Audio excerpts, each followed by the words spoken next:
Hello friends, greetings. Friends, 1935 में वीटसेकर नामक एक साइंटिस्ट ने, क्या नाम था उनका, वीटसेकर नामक एक साइंटिस्ट ने एक्सपेरिमेंटल ऑब्जर्वेशंस के हिसाब से, मतलब उन्होंने लेबोरेटरीज में बहुत सारे एक्सपेरिमेंट्स किए। उस समय लिक्विड की प्रॉपर्टीज़ पता थी हमें, और उन्होंने न्यूक्लियस के साथ क्या किया, बहुत सारे एक्सपेरिमेंट किया। और उन एक्सपेरिमेंट्स में उन्होंने ये पाया कि जो एक न्यूक्लियस की प्रॉपर्टी किसके साथ रिजेंबल करती है, किसी लिक्विड ड्रॉप और न्यूक्लियस की प्रॉपर्टी आपस में रिजेंबल करती है। जैसे कि उन्होंने क्या क्या देखा, जैसे कि फर्स्ट मान लीजिए हमारे पास एक न्यूक्लियस है, यहाँ पे एक लिक्विड या फिर वाटर ड्रॉप है। ये न्यूक्लियस में ये बहुत सारे क्या किस चीज़ से मिलकर बना होता है, बहुत सारे ये अपने कॉन्स्टिट्यूएंट पार्टिकल से मिलकर बना होता है। मतलब nucleus contains large number of particles as well as water drop या फिर लिक्विड ड्रॉप हम सिंपली कह सकते हैं। It also contains large number of particles. यहाँ पर भी न्यूट्रॉन, प्रोटॉन, प्रोटॉन, न्यूट्रॉन ऐसे डिस्ट्रीब्यूटेड है, होमोजेनियसली डिस्ट्रीब्यूटेड है। होमोजेनियसली मतलब इनका रेशियो हर जगह सेम है, हर एक यूनिट एरिया में इनकी जो डिस्ट्रीब्यूशन है वो सेम है न्यूक्लियस में। वैसे ही वाटर में भी जो डिस्ट्रीब्यूशन होता है यूनिट एरिया में या फिर वॉल्यूम में कह सकते हैं, वो सेम होती है। तो ये तो थी कि होमोजेनियसली डिस्ट्रीब्यूटेड थे। फिर लार्ज नंबर ऑफ, ये भी लार्ज नंबर ऑफ कंटेन करता है, ये भी लार्ज नंबर ऑफ पार्टिकल्स को कंटेन करता है। यहाँ पे जो पार्टिकल है, जैसे मान लीजिए ये न्यूक्लियॉन्स हैं, न्यूट्रॉन है या फिर प्रोटॉन है, ये इस वाले पे किसका किसका जो न्यूक्लियर फोर्स होगा वो सिर्फ इसका इसका इसका और इसका लगेगा, बाकी इन सबसे कोई मतलब नहीं है। न्यूक्लियर फोर्सेस की प्रॉपर्टी ही होती है जो जो नेक्स्ट वाले एडजेसेंट वाले एलिमेंट्स मतलब पार्टिकल्स होते हैं, सिर्फ वही एलिमेंट्री पार्टिकल्स होते हैं, सिर्फ उन्हीं की वजह से न्यूक्लियर फोर्स काम करता है, बाकी दूर वाले से कोई मतलब नहीं होता है। सिमिलरली यहाँ पर भी जो वाटर ड्रॉप में जो पार्टिकल्स होते हैं, मान लीजिए ये वाला एक पार्टिकल है हमारे पास, तो इससे इसके साथ जो कनेक्टेड है, ये तीनों चारों जो कनेक्टेड है, सिर्फ इन्हीं के साथ इस पर वंडरवल फोर्सेस लगेगा, या फिर अपनी सिर्फ एनर्जी को ट्रांसफर, ये नहीं कि ये वाला जो है ये इसको अपनी एनर्जी ट्रांसफर नहीं कर सकते, ये वाला एनर्जी अपनी इसको ट्रांसफर करेगा, फिर ऐसे। तो मतलब चीज़ें एडजेसेंटली यहाँ पे वर्क कर रहा है, यहाँ पर भी न्यूक्लियर फोर्स एडजेसेंट में ही काम करता है।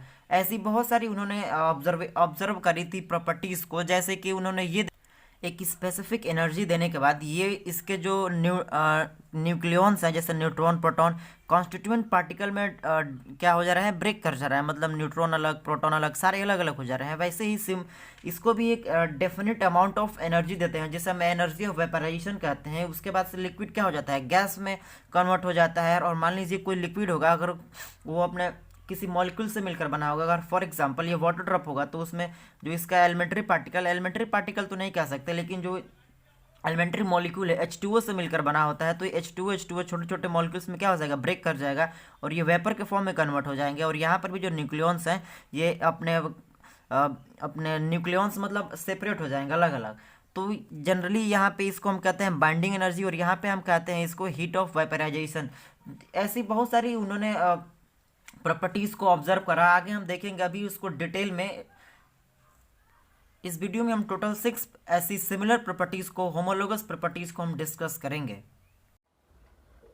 तो फ्रेंड्स, इस वीडियो में आगे बढ़ने से पहले इस चैनल को सब्सक्राइब कर दें, अपने फ्रेंड्स के साथ भी शेयर करें, और ये वीडियो अगर आपको अच्छी लगती है तो इसको लाइक करें। फ्रेंड्स, इस वीडियो का नोट्स आप हमारे टेलीग्राम चैनल से डाउनलोड कर सकते हैं, जिसका लिंक इस वीडियो के डिस्क्रिप्शन बॉक्स में होगा, या फिर आप इसका स्क्रीनशॉट भी ले सकते हैं। तो इन 1935 Weizsäcker proposed on the basis of experimental fact that a nucleus resemble a liquid drop।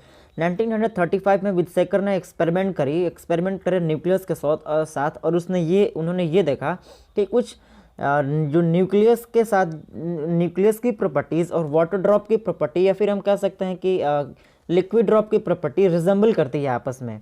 Following are the some of the similarities between a drop of liquid and atomic nucleus. और जो नीचे 6 similarities आपको दिख रही हैं, वो similarity उन्होंने observe करी लिक्विड ड्रॉप और न्यूक्लियस के बीच में, which promoted him to develop to the liquid drop model. और इन सारे ही सिमिलैरिटीज़ के बेसिस पर उन्होंने लिक्विड ड्रॉप मॉडल को प्रपोज किया, थियरी सबके सामने लाई, और उन्होंने बताया कि न्यूक्लियस और लिक्विड ड्रॉप की प्रॉपर्टीज आपस में सेम होती हैं। और इन्होंने इसी के हिसाब से एक फार्मूला डिराइव करा जिसका नाम है सेमी इंपेरिकल फार्मूला, जो आने वाले वीडियोज़ में हम देखेंगे। First, nuclear forces are analogous to surface tension of liquid. जो न्यूक्लियर फोर्सेस होती हैं वो सरफेस टेंशन के इक्वल हो, मतलब होमोलोगस होती हैं। फ्रेंड्स, सरफेस टेंशन क्या होती है? मान लीजिए हमारे पास एक ये लिक्विड ड्रॉप है, तो इसमें ये मान लीजिए हमारा सेंटर है, तो इस पर हमेशा फोर्स एक्ट करता है इस इनवर्ट की तरफ, और ये फोर्स चाहता है कि इस लिक्विड का जो सरफेस एरिया है वो हमेशा मिनिमम रहे ताकि इस लिक्विड ड्रॉप की पोटेंशियल एनर्जी मिनिमम रहे, सबसे कम रहे। और कोई भी सिस्टम स्टेबल तभी होता है जबकि उसकी पोटेंशियल एनर्जी मिनिमम हो। तो ये इसी फोर्स को हम कहते हैं सरफेस टेंशन। या फिर और एक तरीके से आप समझ लीजिए, मान लीजिए हमारे पास यहाँ पे एक मॉलिक्यूल है, इसको अब हम यहाँ पे ड्रॉ करते हैं। इस पे यहाँ पे जितने मॉलिक्यूल्स होंगे, इस तीनों यहाँ पे जितने मॉलिक्यूल्स होंगे, इस मॉलिक्यूल को अपनी तरफ अट्रैक्ट करेंगे by the force of one डर फोर्सेस। तो ये जो सबसे आउटर में है, तो इस पे तीन तरफ से तो मान लीजिए फोर्स लग रहा है, या फिर इतने साइड से लग रहा है, लेकिन ये जो आउटर कोर है, ये इतना वाला है, आउटर सरफेस है, यहाँ पे कोई फोर्स इतना दूर में नहीं लग रहा है। तो ये क्या करेंगे कि इसको अंदर की तरफ खींचेंगे, यही इनवर्ट फोर्स होता है। और ये सिर्फ यही नहीं, पूरे चारों तरफ होता है। और इसी वजह से क्या होता है, और इसी वजह से हमारे लिक्विड का जो शेप होता है वो स्फेरिकल होता है, ना और कोई शेप नहीं होता है। तो यही जो न्यूक्लियर फोर्सेस होते हैं, न्यूक्लियर फोर्सेस भी क्या करते हैं, न्यूक्लियर फोर्सेस भी में भी एक न्यूक्लियर मतलब एक जो पार्टिकल है, हम कह सकते हैं न्यूक्लियन है, दूसरे न्यूक्लियन को अपने तरफ अट्रैक्ट करके रखता है। और इसी वजह से अट्रैक्ट करके तो रख सकता है, न्यूक्लियर फोर्सेस की वजह से वो अट्रैक्ट करता है। हालांकि आपस में प्रोटॉन रिपल्सन करते हैं, लेकिन न्यूक्लियर फोर्सेस उनको आपस में अट्रैक्ट करके रखता है, बाइंड करके रखता है। और इसी वजह से जो सबसे कॉर्नर वाला होता है, यहाँ पे अनबैलेंसेस फोर्स होने की वजह से न्यूक्लियस का भी शेप स्फेरिकल होता है और लिक्विड ड्रॉप का भी शेप स्फेरिकल होता है। तो ये सरफेस टेंशन के एनालॉगस होता है न्यूक्लियर फोर्स। पहली सिमिलरिटी उन्होंने ऑब्जर्व करी। दूसरी थी कि the nucleus behave in a manner which is similar to that of molecule in liquid drop. अभी हमने इसको देखा था कि जो न्यूक्लियॉन्स जो होते हैं बिहेव करते हैं किसके, मॉलिक्यूल्स के जैसे। अभी थोड़ी देर पहले ही हमने देखा था in liquid drop the molecules are only influenced by their immediate neighbours. जो लिक्विड ड्रॉप में मॉलिक्यूल्स जो इन्फ्लुएंस होते हैं, उन पर फोर्सेस लगते हैं या फिर एनर्जी का डिस्ट्रीब्यूशन होता है, एनर्जी शेयरिंग होती है, वो सिर्फ इमीडिएट नाइबर्स के द्वारा ही होती है, दूर वाले से नहीं होता है। The surface molecule in spherical liquid drop are so tightly bond as the inner molecule. और जो उनका फोर्सेस जो बाइंड होते हैं वो हर जगह क्या होते हैं, टाइटली बॉन्ड होते हैं, जैसे कि हर जगह। ये नहीं है कि जो आउटर वाले मॉलिक्यूल हैं ये टाइटली बॉन्ड नहीं और ये अंदर वाले टाइटली बॉन्ड है, ऐसा नहीं होता है। सारे टाइटली बॉन्ड होते हैं, इक्वली टाइटली बॉन्ड होते हैं। और यही प्रॉपर्टी आपके न्यूक्लियस की भी होती है। Same is the true for nucleons in the nucleus. और न्यूक्लियॉन्स में भी न्यूक्लियॉन्स ऐसे ही बाइंड होते हैं। ये नहीं है कि जो यहाँ पे प्रोटॉन है या फिर न्यूट्रॉन है, इनके बीच में जो न्यूक्लियर फोर्सेस लग रहा है वो ज़्यादा है, और जो यहाँ पे है इन दोनों के बीच में न्यूक्लियर फोर्सेस कम लग रहा है, ऐसा नहीं होता है। ये सिमिलर होता है, ये दोनों प्रॉपर्टी सेम है। The disintegration of nuclei by emission of particle is analogous to evaporation of molecule from the surface of the liquid। हमने अभी देखा था इसको कि जो डिसइंटीग्रेशन होता है न्यूक्लियाई का, डिसइंटीग्रेशन का मतलब है जब हम उसको एनर्जी देते हैं न्यूक्लियस को, तो जो इसके कॉन्स्टिट्यूएंट पार्टिकल से क्या होते हैं, ब्रेक कर जाते हैं। यहाँ पे मतलब या अपने न्यूक्लियर फोर्सेस से अलग हो जाते हैं और एक दूसरे से दूर दूर चले जाते हैं। तो वो सिमिलर होता है किसके, इवेपोरेशन के। अगर हम किसी लिक्विड को एनर्जी देते हैं तो क्या होगा, ये स्कैटर कर जाएगा, अपने एलिमेंट्री पार्टिकल्स में टूट जाएगा, या फिर एलिमेंट्री मॉलिक्यूल्स या एटम्स में ब्रेक कर जाएगा, हमारे एनवायरनमेंट में फैल जाएगा एज अ गैस। तो इस प्रॉपर्टी को हमने अभी थोड़ी देर पहले भी देखा था और फिर हमने देख लिया। नेक्स्ट थर्ड प्रॉपर्टी उन्होंने ये ऑब्जर्व करा था, the absorption of particles by nuclear correspond to condensation of liquid drop. अच्छा, न्यूक्लियर फिजन जो होता है उसमें दो छोटे छोटे न्यूक्लियस मिलके एक बड़ा न्यूक्लियस बना देते हैं। इन द सिमिलर वे जब कंडेंसेशन होता है लिक्विड्स का, तो मान लीजिए हमारे पास वाटर है, वाटर H2O फैला हुआ है और टेम्परेचर कम हुआ तो ये कंडेंस्ड होंगे, कंडेंस्ड होकर क्या बनाएंगे, लिक्विड बनाएंगे। वैसे ही यहाँ पर दो छोटे छोटे अगर न्यूक्लियस हैं या फिर प्रोटॉन्स न्यूट्रॉन्स आपस में मिलकर क्या बनाएंगे, अगर वो करीब आते हैं, अगर उनके बीच में न्यूक्लियर फोर्सेस आता है तो क्या बना देंगे, एक न्यूक्लियस का निर्माण कर देंगे। या फिर छोटे छोटे मान लीजिए यहाँ पर भी एक हाइड्रोजन और हाइड्रोजन है मिलकर क्या बनाएगा, हीलियम बनाता है, जो कि हमारे न्यूक्लियर फ्यूजन की प्रोसेस होती है वो भी सिमिलर होती है इसके कंडेंसेशन के।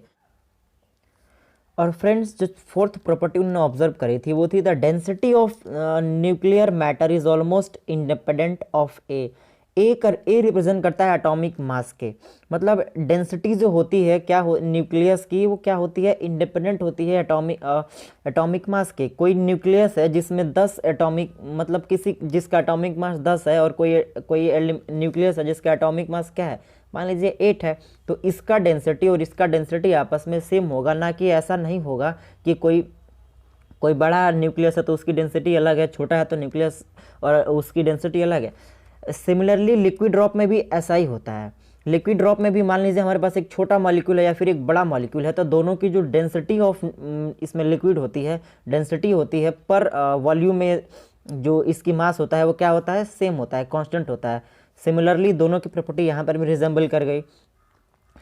Showing resemblance to liquid drop where the liquid density is independent of size of drop. अभी हमने बताया कि साइज ऑफ ड्रॉप का इंडिपेंडेंट होता है। The constant binding energy per nucleon is analogous to latent heat of vaporisation. Per nucleon जो binding energy होती है एनालोगस होती है लैटेंट हीट ऑफ वेपराइजेशन। इसका मतलब ये है कि जो हमारी बाइंडिंग एनर्जी होती है पर न्यूक्लियन वो कांस्टेंट होती है।